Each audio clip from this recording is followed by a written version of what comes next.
రాధాకృష్ణుల ప్రేమ గొప్పది అయితే ఎందుకు విడిపోయారు? కృష్ణుడి కంటే రాధ పెద్దదా? కృష్ణుడికి తెలియకుండా రాధ పెళ్ళెందుకు చేసుకుంది? రాధని వదిలి వెళ్ళిన తర్వాత కృష్ణుడు మళ్ళీ ఎందుకు కలవలేదు? అసలు రాధ ఏమైపోయింది? రాధాకృష్ణులు ఎంత గొప్ప ప్రేమికులో మనం కథల ద్వారా తెలుసుకున్నాం. అంత గొప్ప ప్రేమికులు ఎలా విడిపోయారు?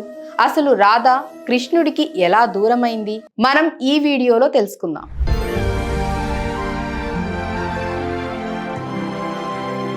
ఎన్ని యుగాలు మారినా, ఎన్ని జన్మలు ఎత్తినా ఈ ప్రపంచంలో మారనిది ప్రేమ భావన ఒక్కటే. ఈ భూమి మీద మానవులు ఉన్నంతకాలం ప్రేమ కూడా ఉంటుంది. ప్రేమకు నిర్వచనం ఏమిటని ఎవరైనా అడిగితే రాధ అనే 2 అక్షరాలు చెప్తారు. ప్రేమంటేనే రాధ, రాధంటేనే ప్రేమ. ప్రేమకు రూపం రాధ.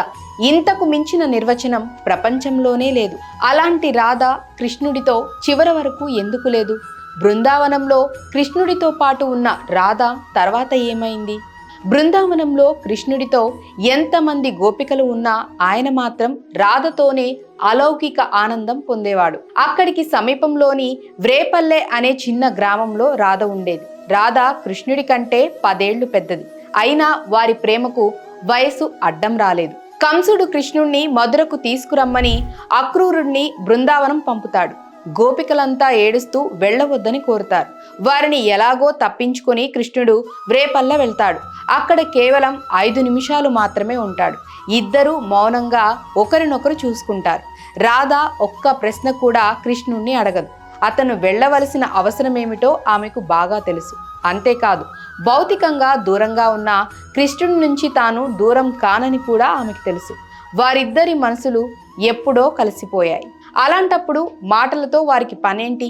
గోపికలందరినీ సమాధానపరిచి కృష్ణుడు బలరాముడు వెంటరాగా అక్రూరునితో పాటు బృందావనం విడిచి వెళ్తాడు.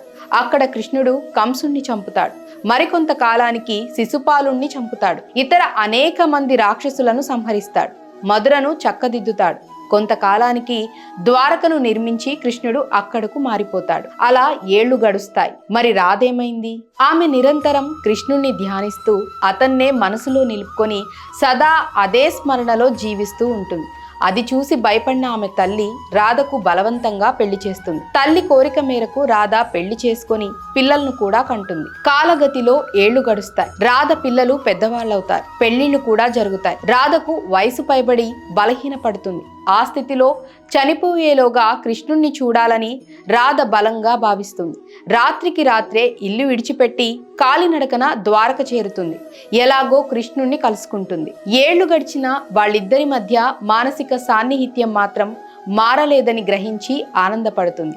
అయినా చివరిలో కొన్నాళ్లు కృష్ణుడి సన్నిధిలో ఉండాలని తపిస్తుంది. రాజభవనంలో పరిచారికగా చేరుతుంది.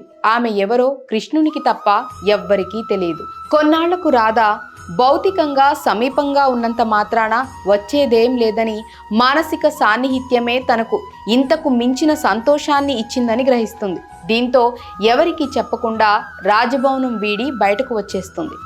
వయసు మీద పడటం, శారీరక దుర్బలత్వం వల్ల రాధను బలహీనపరుస్తాయి. తనకు అంత్య గడియలు సమీపించాయని గ్రహిస్తుంది. ఆ స్థితిలో ఆమె ముందు కృష్ణుడు ప్రత్యక్షమవుతాడు. తన దివ్య కరస్పర్శతో ఆమెను పునీతురాల్ని చేస్తాడు. ఆమె ఆఖరి కోరిక ఏమైనా ఉంటే చెప్పమని కోరతాడు. నీ స్పర్శతోనే అన్ని కోరికలు తీరిపోయాయని దివ్య దర్శనం జరిగిందని అంటుంది. అయినా బలవంత పెట్టడంతో చివరిసారి మురళీగానం వినాలని కోరుతుంది. ఆమె కోసం కృష్ణుడు ప్రత్యేకంగా ఎన్నడూ ఎవరు వినని దివ్య విశ్వగానం వినిపిస్తాడు. దాంతో భవబంధాలన్నీ తీరిపోయి రాధ కృష్ణునిలో ఐక్యమవుతుంది. ఆమె కోసం వాడిన వేణువును మళ్ళీ వాడనని కృష్ణుడు దాన్ని విరిచిపడేసి అక్కడి నుంచి తన నివాసానికి వెళ్ళిపోతాడు. సర్వం శ్రీకృష్ణార్పణమస్తు.